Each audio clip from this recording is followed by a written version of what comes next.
வணக்கம். இது உங்களுக்கு பிடித்தமான ஜீவா சினிமா. நயன்தாராவினுடைய அந்த அன்னபூரணி திரைப்படம் ஓடிடி தளத்திலிருந்தே நீக்கணும் அப்படிங்கிற அளவுக்கு எழுப்புகள் அவங்க நெட்ஃப்ளிக்ஸும் நாங்கள் எடுத்துடுறோம் அப்படின்ட்டாங்க. அந்த படம் நீங்கள் எல்லாம் மிரட்டுறீங்கன்னா எடுத்துடுறோன்ட்டாங்க. இதுக்கு நம்ம இயக்குனர் வெற்றிமாறன், நம்ம ஜீவா சினிமா, ஜீவா டுடே எல்லாம் கொதித்தெழுந்து ஒரு படைப்பாளி, ஒரு கருத்துரிமை இல்லையா, ஒரு கருத்து சுதந்திரம் இல்லையான்னு பேசணும். வெற்றிமாறன் கேட்டார், இது என்னங்க, இது சென்சார் போர்டு தணிக்கைத்துறை அனுமதித்து வரக்கூடிய ஒரு படத்தை ஓடிடியில் நீக்கிறீங்கன்னா இது என்னங்க அர்த்தம்? அதுவும் உங்கள் நெட்ஃப்ளிக்ஸில் உங்களுடைய ஓடிடி தளங்களில் வெப்சீரிஸுங்கிற பேரில் கண்ணாபுண்ணான்னு கிட்டத்தட்ட நிர்வாண காட்சிகளை காண்பிக்கின்ற அளவுக்கு நீல படங்களை வெளியிடுகிற அளவுக்கு மோசமான ப்ளூ ஃபிலிம்லாம் வெளியிட்டு இருக்கீங்க. இது பெண் முன்னேற்றம் பற்றி வந்த படம். இந்த படத்தை எப்படி வெளியேற்றலாம்? முதல்ல ஒரு 2 விஷயம். அரசியல் ஒன்று, யதார்த்த நடைமுறை ஒன்று.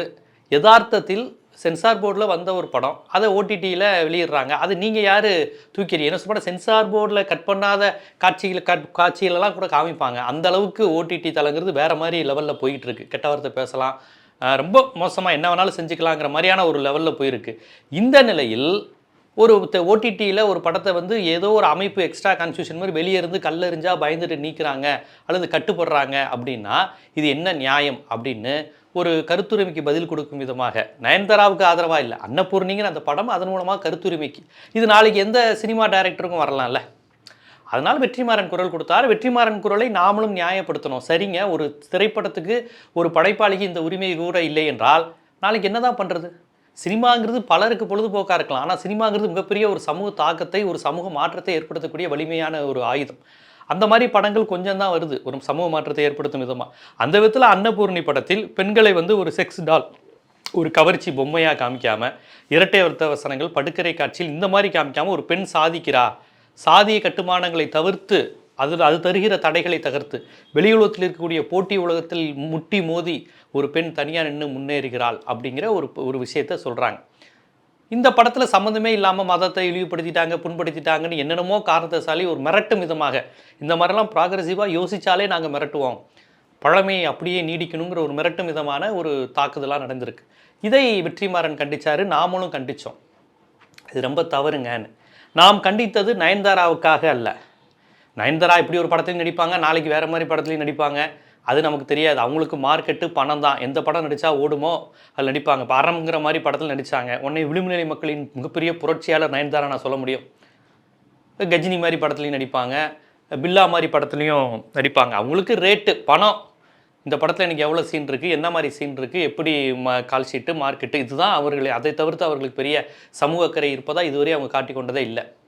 அந்த விதத்தில் இன்றைக்கி இப்படி ஒரு ஆளும் தரப்பிலிருந்து நமக்கு எதிர்ப்பு வருது, சங் பரிவார் நம்மளை எதிர்க்கிறாங்கன்னொன்னே நெடுஞ்சாண்டையாக விழுந்து, ஐயா சாமி நான்லாம் உங்கள் ஆளு தான், என்னையெல்லாம் எதிர்த்தரப்பில் வச்சிடாதீங்க, நான்லாம் சங்கிலையும் சங்கி சூப்பர் சங்கி ஆகும் அப்படிங்கிற மாதிரி நயன்தாரா வெக்கமே இல்லை, எனக்கு வெக்கமான சூடு சொரணைலாம் கிடையாதுங்க, என்னை நீங்கள் செருப்பால் அடித்தாலும், என்னுடைய படைப்புரிமையை பறித்தாலும், நான் நடித்த படத்தை கேவலப்படுத்தினாலும், நான் அதுக்காக போராடுகிற அளவுக்கு எனக்கு முதுகெலும்புலாம் கிடையாது, எனக்கு வெக்கமே கிடையாதுன்னு ஒரு ரொம்ப ஓப்பனாக ஒரு ஸ்டேட்மெண்ட் விடுகிற அளவுக்கு ஜெய் ஸ்ரீராம் அப்படின்னு சொல்லி, நான் மதங்களை மதிப்பவள், எல்லா மதங்களையும் மதிப்பவள், ஐயோ உங்கள் மனசு புண்பட்டுருந்தால் நான் தெரியாதனமாக நடிச்சிட்டேங்கிற மாதிரி ஒரு அறிக்கை விட்டுருக்குறாங்க. ரொம்ப வெக்கமாக இருக்குது, கேவலமாக இருக்குது. அதாவது நான் என்ன தவறு செய்தேன், நான் அப்படி ஒன்றும் சொல்லலையே, தப்பாக ஒரு வரி கூட இல்லை, தயவுசெய்து அந்த படத்தை புரிஞ்சுக்கோங்கன்னு கூட வரி இல்லை. உங்கள் மனது புண்பட்டிருந்தால் என்ன, மனது புண்படுத்தும், யார் மனதையும் புண்படுத்துகிற மாதிரி அதில் எதுவுமே இல்லையே. அப்போ இதையெல்லாம் சொல்ல ஒரு சினிமாவுக்கு உரிமை இல்லை என்றால் நாளைக்கு எதை சொல்லும்? எது அதிகாரமோ, எது ஆதிக்கமோ, எது மக்களை ஒடுக்குகிறதோ அதை பற்றி பேசுவது தான் சினிமா.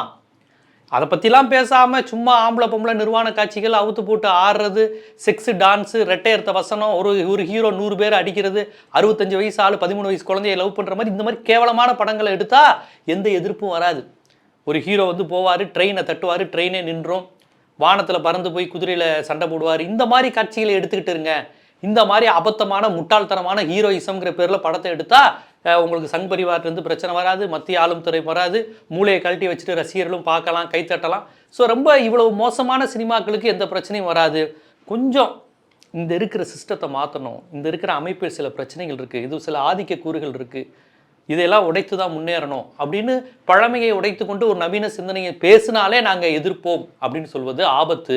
குறைந்தபட்சம் அந்த படத்தில் நடித்த படைப்பாளிகள், இயக்குநர்கள் இதையெல்லாம் எதிர்க்கணும். இது என்னங்க அநியாயமாக இருக்குது, நாங்கள் என்ன தப்பு செஞ்சோம் அப்படின்னு. தப்பு செஞ்சவன் பயப்படலாம், அங்கே அவன் ப்ளூ ஃபிலிம் எடுத்தவனே அப்படி காலர் தூக்கி போட்டு போகிறான். முட்டாள்தனமாக லாஜிக்கே இல்லாமல் படம் எடுத்தவன் ஏதோ பெரிய பிரம்மாண்ட படம் எடுத்துட்டோம், பேன் இண்டியா படம் எடுத்துட்டோம்னு கிறுக்குத்தனமாக பேசிக்கிட்டு இருக்கிறாங்க. இந்த படத்தில் இதில் என்ன தவறு இருக்குது? ஒரு பெண் வாழ்க்கையில் முன்னேறுவதற்கு சில தடைகள் இருக்குது. அது குடும்பங்கிற அமைப்பில் இருக்குது, சாதி சனாதனங்கிற அமைப்பில் இருக்குது, வைதிகங்கிற அமைப்பில் இருக்குது, ஆணாதிக்கங்கிற அமைப்பில் இருக்குது, தொழில் போட்டிங்கிற அமைப்பில் இருக்குது. இத்தனை தடைகளையும் தாண்டி ஒரு பெண் சாதிக்கிறா, சாதித்து ஜெயிக்கிறா அப்படிங்கிறது இது பெண்கள் பார்க்கும்போது எவ்வளோ ஒரு நம்பிக்கையை தரும். எப்போ பார்த்தாலும் ஒரு பொம்பளை பிள்ளை எவனா ஒருத்தனை கல்யாணம் பண்ணுவானா, எனக்கு மாப்பிள்ளை கிடைக்குமா, என்னை சரியாக வச்சுக்குவானா, சரியாக பார்த்துக்குவானா, இப்படிங்கிற மனநிலையோடையே பெண்களை வளர்க்குறது. பெண்களை வந்து ஒரு சாதிக்கின்ற ஆளுமைகளாக பார்ப்பதில்லை. யாரோ ஒரு நல்ல புருஷன் கிடச்சிடணும், வரட்சணை கம்மியாக வாங்குற புருஷன் கிடச்சிடணும், அடிக்காத புருஷன் கிடச்சிடணும், குடிக்காத புருஷன் கிடச்சிடணும், இந்த மாதிரியான மனநிலையில் பெண்கள் இருந்தால் போதும் அப்படின்னு நினைக்கின்ற ஒரு மைண்ட் செட் உள்ள ஆட்களுக்கு அன்னபூர்ணி மாதிரியான படம் வந்து எரிச்சலை தரும். ஒரு பெண் சாதிக்கிறா, பெண்ணுக்கென்று கனவு இருக்குது அப்படிங்கிறது எரிச்சலை தரும். இன்றைக்கி பல பெண்கள் அன்னபூர்ணி மாதிரி சாதித்து கொண்டும் இருக்கிறார்கள். ஒன்றும் புதுசு இல்லை. நீ பெண்கள் அதுவும் இவங்க குறிப்பிடுகின்ற சமூகத்தில் தான் பெண்கள் மிகப்பெரிய ஆளுமைகளாக, வங்கி அதிகாரிகளாக 2 லட்சம் 3 லட்சம் சம்பாதிக்கக்கூடியவர்களாக மாறிக்கிட்டு இருக்காங்க, உருவாயிட்டாங்க. ஆனால் இந்த 2024 கூட இப்படி பெண்களை காண்பிப்பதை நாங்கள் எதிர்ப்போம் என்று சொன்னால் அது ரொம்ப வெட்கக்கேடானது. ரொம்ப வெட்கக்கேடானது நயன்தாராவினுடைய அறிக்கை. எனக்கு கொஞ்சம் கூட வெட்கம் கிடையாதுங்க, நீங்கள் நீ செருப்பால் அடிச்சிங்க, கல்லை விட்டு அடிச்சிங்க, மிரட்டினீங்க, நான் உங்கள் காலில் விழுந்து மன்னிப்பு கேட்டுக்கிறேன்.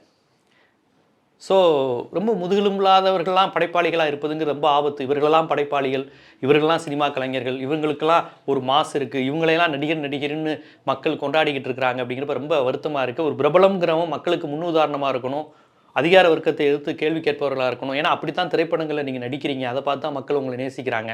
இந்த விதத்தில் வெற்றிமாறன் போன்றவர்களும் உங்கள் ஆதரவு தெரிவித்தும் நீங்கள் அவர்களை வெற்றிமாறனை அவமானப்படுத்தும் விதமாக, உங்களை ஆதரித்த முற்போக்காளர்களை இழிவுபடுத்தும் விதமாக, இன்றைக்கி எனக்கு வெக்கமும் கிடையாது, சூடும் கிடையாது, சொரணையும் கிடையாது அப்படின்னு நெடுஞ்சாண்டையாக விழுந்து மன்னிப்பு கேட்டிருக்கீங்க. எதுக்கு மன்னிப்பு கேட்டீங்கன்னு தெரியல. அடாவடித்தனம் பண்ணது அவங்க, நீங்கள் மன்னிப்பு கேட்குறீங்கன்னா எந்த அளவுக்கு உங்களுடைய மூளை என்பது ஒரு ஒரு ஒரு அடிமை மனநிலையில் இருக்கிறது. ஒரு முதுகெலும்பு இல்லாமல் இன்றைக்கி நயன்தாரா போன்ற நடிகர்கள், அதாவது நம்ம பிரம்மாண்ட நடிகர்கள், பெரிய நடிகர்கள், 50 கோடி 100 கோடி வாங்கக்கூடிய நடிகர்கள் எவ்வளவு கோழைத்தனமாக முதுகெலும்பு இல்லாமல் இதை அப்படியே மெயின்டைன் பண்ணிடணும், ரைடு வந்துடும், அது வந்துடும் பயந்துக்கிட்டு இருக்கிறாங்க. இவர்கள் திரையில் பேசுகிற வீராவேசத்துக்கு நம்ம அந்த திரை நடிகர்களை பெரிய நடிகர்களாக இவங்க அரசியலுக்கு வரணும் அப்படி இப்படின்லாம் ஏதோ கற்பனை பண்ணிக்கிட்டு இருக்கிறாங்க. அப்பாவி ரசிகர்களை தெரிஞ்சுக்கொள்ளுங்க, இதுதான் இந்த நடிகர்களுடைய உண்மையான மூஞ்சி முகரை. இதை தெரிஞ்சுக்கோங்க. கொஞ்சம் கூட முதுகெலும்பு இல்லாதவங்க, கொஞ்சம் கூட சுயமரியாதை இல்லாதவர்கள், பணம் பணம் பணம் பணம், பொறுப்பு, முடிஞ்சால் அரசியல், அப்புறம் இந்த காஸ்ட்லி லைஃபு, அப்புறம் அதிகார வர்க்கத்துக்கு அடிபணிஞ்சு என்ன செய்யணுமோ சேவை செய்கிறது. இதை தவிர்த்து இந்த நடிகர்களுக்கு வேறு எண்ணமே இல்லாமல் தான் இருக்கிறாங்க. அத்திப்பூத்தாப்பில் சில நடிகர்கள், சில இயக்குநர்கள் எதிர்குரல் எழுப்புகிறாங்க, ஆளுமையாக நிற்கிறாங்க. ஆனால் அவர்களுக்கு போதிய அளவு ஆதரவு அதிகார வர்க்கத்திலேருந்து கிடைக்காதனால அவர்கள் பாவம் போல் இருக்கிறாங்க. நம்மை போன்ற ஊடகங்கள் அந்த மக்களுக்காக, சமூகத்துக்காக குரல் கொடுக்கின்ற, திரையிலும் திரைக்கு வெளியும் குரல் கொடுக்கின்ற படைப்பாளிகள், கலைஞர்களை அடையாளம் கண்டு கொண்டாட வேண்டியது, அங்கீகரிக்க வேண்டியது கடமைன்னு பார்க்குறேன். தமிழ் மக்களாகிய உங்களுக்கும் இவர்களை அடையாளம் கண்டு கொண்டாட வேண்டியதும், விமர்சிக்க வேண்டியதும், தேவைப்பட்டால் எடுத்து தூர எறிய வேண்டியதும் உங்களுடைய கடமை என்பதை சொல்ல வேண்டிய ஒரு பொறுப்பு ஜீவா சினிமாவுக்கு இருப்பதாக பார்க்குறேன். இது போன்ற சினிமா குறித்து பல்வேறு செய்திகள், விரிவான நேர்காணல்கள், அழுத்தமான தரவுகள் போன்ற நாம் பேச வேண்டிய பல்வேறு சினிமா குறித்து கோணங்களை தொடர்ந்து நீங்கள் தெரிந்து கொள்ள வேண்டுமென்றால் ஜீவா சினிமா சேனலை சப்ஸ்கிரைப் பண்ணுங்கள், ஆதரவு தாங்க. நன்றி.